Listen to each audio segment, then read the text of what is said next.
वीरदेव सिंह बघेल चरणों में गिर गया और कहा भगवान दास को शरण में ले लो।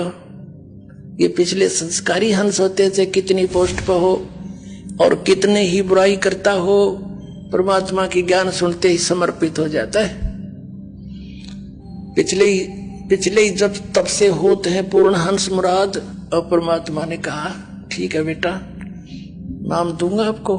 परमात्मा 3 सतिथि में नाम दिया करते थे, 3 बार में। प्रथम बार में ये 5 नाम देते थे जो दास आपको प्रथम बार देता है। अब ये 7 देने हैं। उस समय केवल 5 ही का आदेश था सबको। कौन से मंत्र? ये निरंकार ओंकार सतनाम, ये नहीं, ये और मंत्र है जो आपको प्रथम बार दिए जाते हैं। प्रथम मंत्र दिया, वीर सिंह ने नाम लिया, पत्नी ने नहीं लिया, उसकी रानी ने नहीं लिया। ठीक है, कोई बात नहीं। प्रथम मंत्र पुण्यात्मा इसलिए दिया जाता है कि आप जी की श्रद्धा देखी जाती है और इससे कुछ आप सच्चे दिल से भक्ति करोगे, आपके संसारिक सुख होने शुरू हो जाएंगे। ये इतना गजब का मंत्र है, अनमोल मंत्र है। और दुख आपके निवारण होने लगे तो आपके नोचेगी भगवान सचमुच यही है।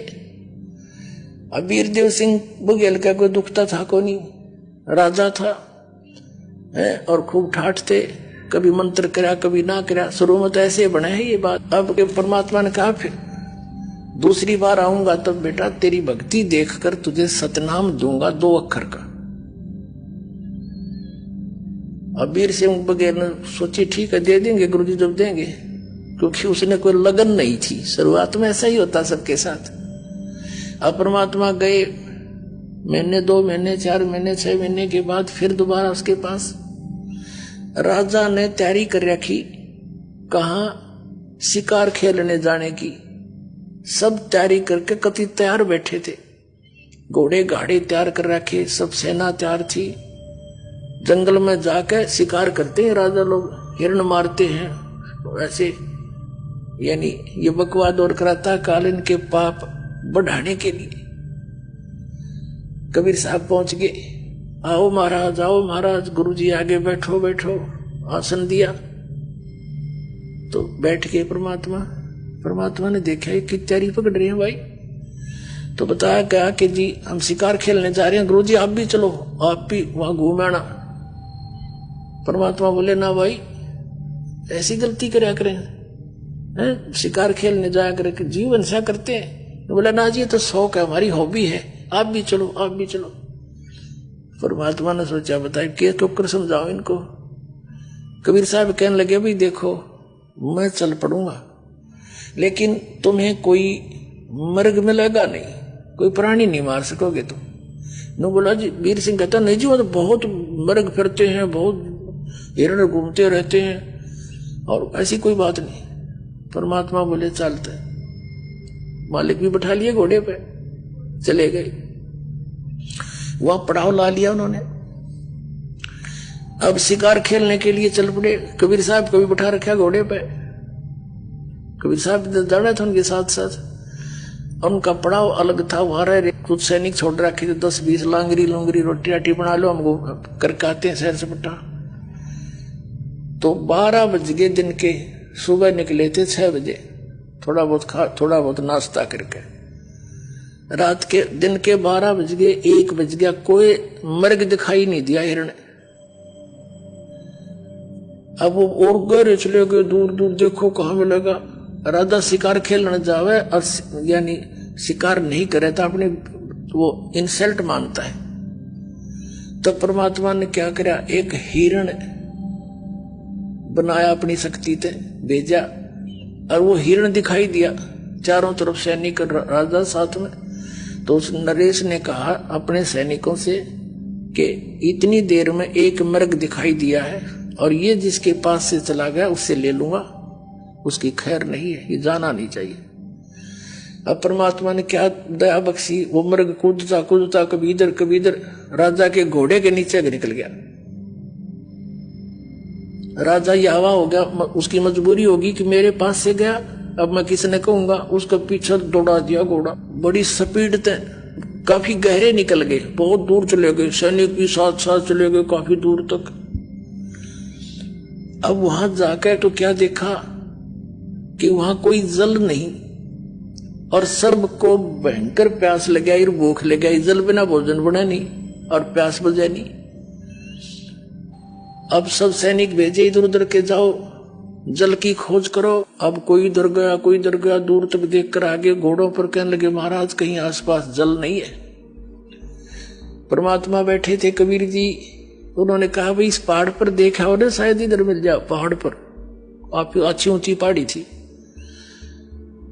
अब वो कहने लगे महाराज यहाँ प्लेन में तक तो जल मिला नहीं, समतल में पहाड़ पर कहां से जल होगा।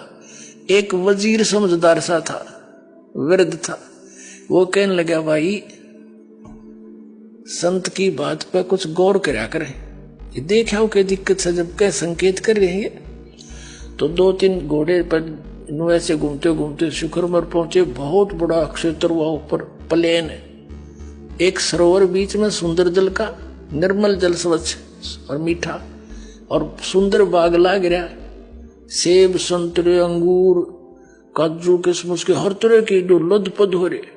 उन्होंने वहीं से आवाज लगाई आ जाओ जल भी है, बाग है बहुत सुंदर। अब सभी जाकर पहुंच गए वहां पर। अब सभी ने पहले जल पिया, फिर तोड़ तोड़ के सेब संतरे काजू किस्मत सेब को खूब छके। अन्नों कहे इसे मीठे तो कदे देखे नहीं। ये भगवान यहाँ देख प्रकृति का, परमात्मा की लीला, यहाँ कैसे बाग लगा हुआ है। सभी बतला रहे हैं आपस में कि यहाँ ऐसे स्थान पर है तभी तो कोई पहुंचा नहीं, ये सब लदपद है, किसी ने छेड़ा नहीं, हमारे लिए ही दया बख्शी है भगवान ने। अब वो छक लिए और तोड़ ताड़ के और भी फल अंगूर और अपने सब ने घोड़ियां पर लाद लिए चलने के लिए, रस्त घर के लिए चल पड़े। चलो वापस। कबीर साहब भी चल रहे हैं, एक घोड़े पर कबीर साहब बैठा रखे हैं, एक पर राजा बैठा है।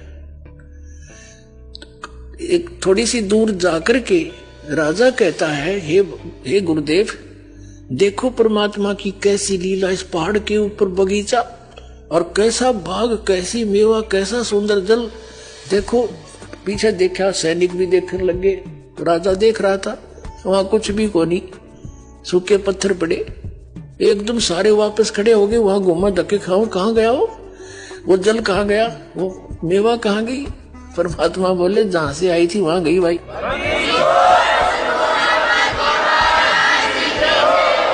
जी कहां से आई थी? के सतलोक से आई थी, जहां आपको दास ले जाना चाहता है। परमात्मा कहते थे जहां की मैं भक्ति बताता हूं वहां ऐसे मेवे, ऐसे बाग, ऐसे सरोवर भरे, अमृत ये जल था है वहां पर। अब वो सारे वापस आ गए। जब घनी सी ध्यान में ना आती शुरू में ये बातें, और लीला न्यारी देखी, घर आकर राजा ने अपनी पत्नी से बताया, वास्तव मर गए होते हम, तरफ तरफ कर मरते सारे। और सतगुरु ने ऐसी दया बख्शी अपनी लीला से, वहां बाग लगा दिए, फल छक कर वो तोड़ के ला रहे, वहां रख दिए बोरे के बोरे ठाठा का। ये थी वहां पर। हट मुड़कर देखा, वहां कुछ नहीं पाया। ऐसे ऐसे हमारे भगवान, अब गुरु जी ऐसे शक्तिशाली है, ऐसे चमत्कारी है। रानी ने भी नाम ले लिया।